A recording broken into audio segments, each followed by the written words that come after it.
In the passage we have today, Elijah, one of Israel's prophets, is on the run, fleeing for his life.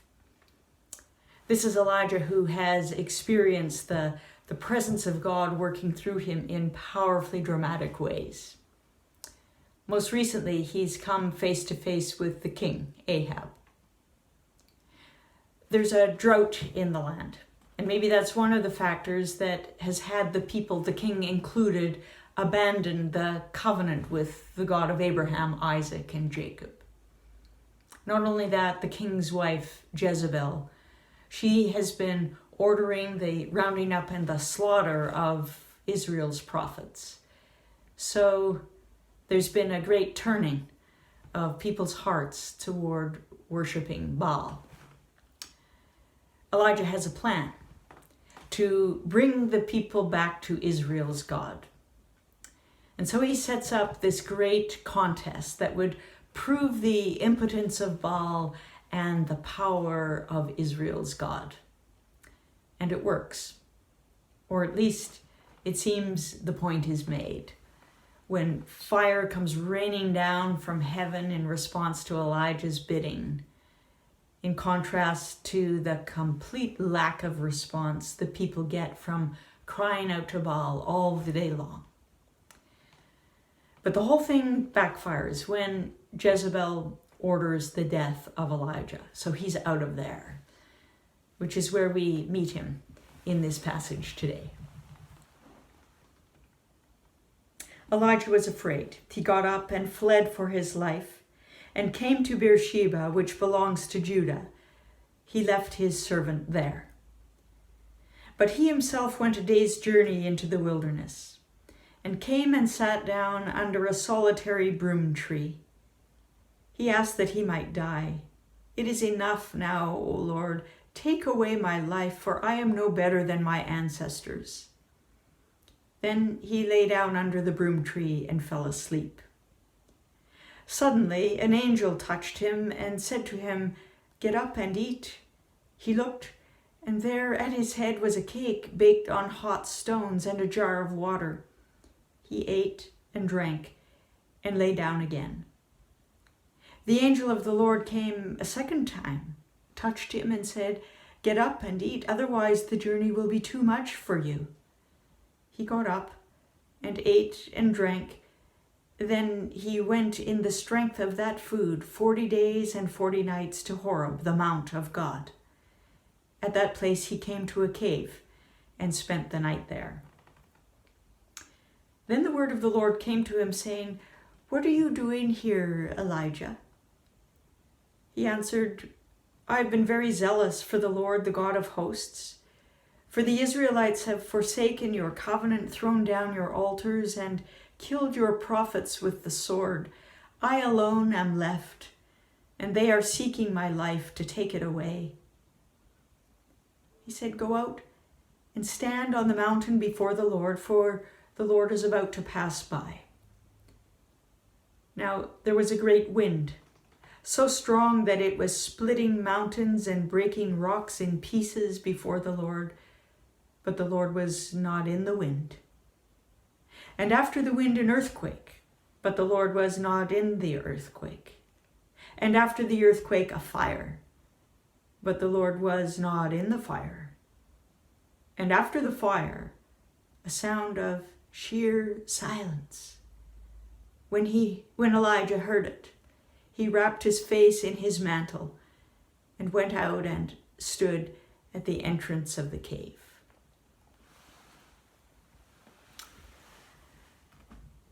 It's a hard go for Elijah, like it might be for any one of us when our heart's in the right place.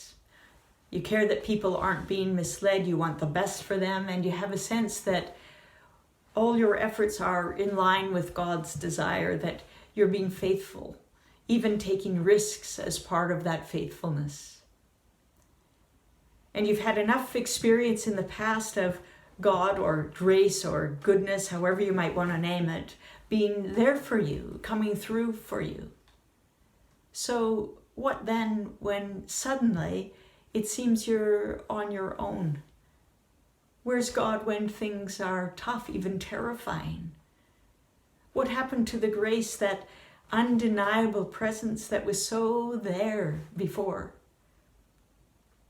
Maybe if I had shut down or let go of my devotional life or of my concern for others, maybe then I could expect not to be helped or accompanied in some way. But here I am doing all the right things, and yet where's the support, the strength, the relief, the protection?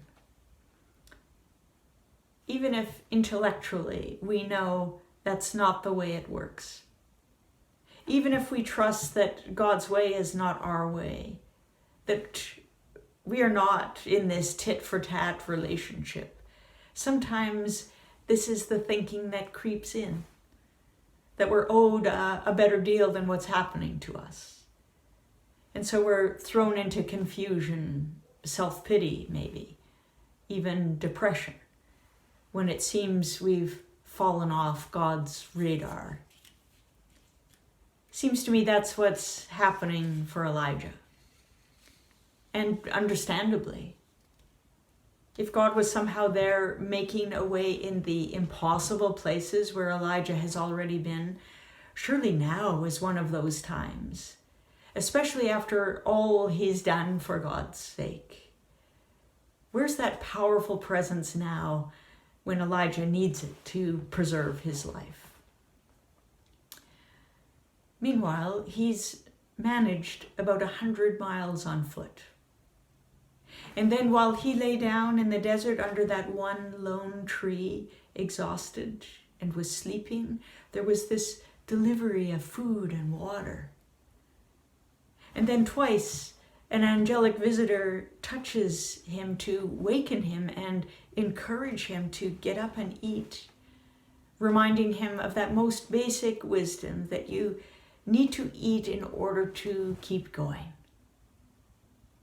The strength to run 100 miles. The nourishment that slips in while he's sleeping. The wakening touch, the words of encouragement. This is not fire raining down from heaven. There's nothing loud or dramatic about it, but it is not nothing. Elijah's journey takes him all the way to Mount Horeb, otherwise known as Mount Sinai, otherwise famously known as the place of Moses' dramatic encounter with God. Here's how that's described in the book of Exodus. Mount Sinai was wrapped in smoke because the Lord descended upon it in fire. And the smoke of it went up like the smoke of a kiln, and the whole mountain quaked greatly. And as the sound of the trumpet grew louder and louder, Moses spoke, and God answered him in thunder. We're not told as much, but maybe this is why, of all the places, Elijah is headed there. For surely here of all places, he'd be guaranteed a connection and an experience of encounter with God. So there he is, tucked in the cave, just like Moses was, waiting for God to pass by. But as we read, God was not in the mountain-splitting, rock-breaking wind. And God was not in the earthquake. And God was not in the fire. God was in none of these tried and true ways, but there in the sound of sheer silence. How often have I heard this story, those very lines? It's the contrast that has always struck me, that God was not in the roar and the ruckus, but in the quietness. But this time, this umpteenth time, it's not the contrast that strikes me, it's the utterly unexpected. We can picture Elijah preparing for what he knows is coming, but that's not what happened. And so he and we glimpse something of the freedom of God to show up in ways beyond our control or expectation, in God's own way, even in sheer silence. That can be a tough one, God's silence, as maybe you yourself already know. It was there in the song that Gordon recently recorded as he sings, God, why don't you speak to me? Why don't you speak to me? If you haven't heard it, we'll be sure to link that song with this reflection on our website. I will remember for myself in the early days of my studies at seminary at VST, when I was on the edge of coming out to myself, hounded by my own question of myself. Am I gay or am I straight? I didn't really know, or at least that's what I told myself. Perhaps it was my one last line of defense. So where did I go with it?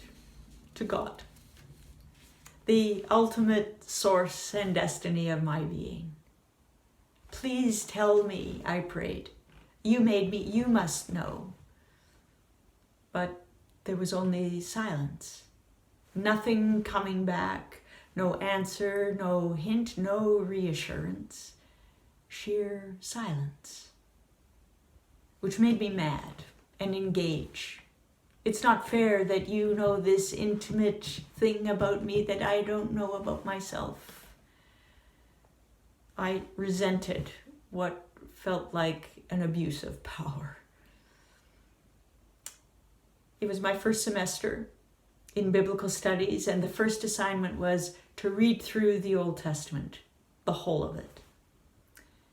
So one evening, I'm in the book of Job, hearing him rail against his friends who can't make sense of his suffering except by blaming Job and sticking up for God, presuming to speak for God. Well, having heard enough, Job basically tells them to shut up, that he'll speak with God himself. Except that he hears nothing. I cry to you and you do not answer me, he howls. Until finally, we hear God speak for 4 uninterrupted chapters. Amidst all that we do hear from God, never do we hear an answer to Job's question of why his suffering. And yet, come the end, Job is strangely satisfied. Why? Because he realizes that he was trying to grasp the ungraspable, cross into the unknowable. And yet, having leaned into the silence, he lured God out of hiding. That night, Job quite literally saved my life. Just as for him, there were no answers for me. And there didn't need to be. Instead, there was this realization of companionship, of the presence of God who was already bearing with me as I lived the question of myself, knowing that in its time, I would be revealed to myself, come into my own. The sound of sheer silence. It is not nothing. Just as the food and drink that arrived amidst Elijah's sleep that night in the desert, or the strength that sustained him those 100 miles on foot, or the patient accompaniment that saw me through those particular months, God's silence is not nothing. It is not vacuous, but a mystery to be open to, that opens us. Where do you go to listen for God's silence? Well then, Steve Garnaas-Holmes, he imagines God speaking to us with this. in roar of rush and tumble, white water, frantic traffic, tangled in there, a whisper. In life bent wrong, in rusty, knife-edged days, cutting deep and rough, a murmur. In empty, looted places, long hoped, starved roads, not separate from them, in wrecks and ruins and regrets, a sigh. Not much, I know, since even my mildest voice shatters planets, flattens suns. But in temple deep silence, at the root of your thickest pain, enough to be distinct from noise or nothing, neither shouting nor a closed eye, but a wordless syllable, slight, and yet enough to have created light, enough to let you know I'm trying to let you know I'm here. I'm here. How do you listen for God's whisper in distress, in the chaos?